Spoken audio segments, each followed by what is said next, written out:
ঢাকাই সিনেমার চিত্রনায়িকা অপু বিশ্বাস। এ রাজ্যে তিনি কারো কাছে কুইন, আবার কারো কাছে রানী, আবার কারো কাছে স্বপ্নের নায়িকা, এমনকি কারো কাছে দিদিও তিনি।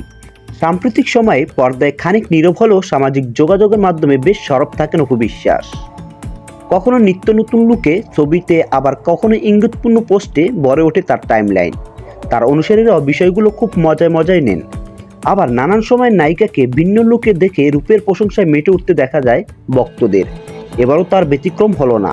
কিছুদিন আগে নতুন মেকওভারে ধরা দিয়েছিল অপু বিশ্বাস। রয়্যাল ব্লু ব্লেজারে পরে একেবারে নীলে নীলাঞ্জনায় পরিণত হন নায়িকা। এতে ভক্তদের তাক লাগানো রীতিমতো।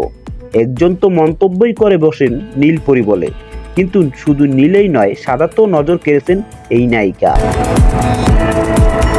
সম্প্রতি কিছু ছবি অপুর টাইমলাইনে ভেসে বেড়াতে দেখা যায়। নতুন এই মেকওভারে পুরো সাদাতেও ফুটে ওঠেন অপু বিশ্বাস। ঢাকা নিউজ, ঢাকা।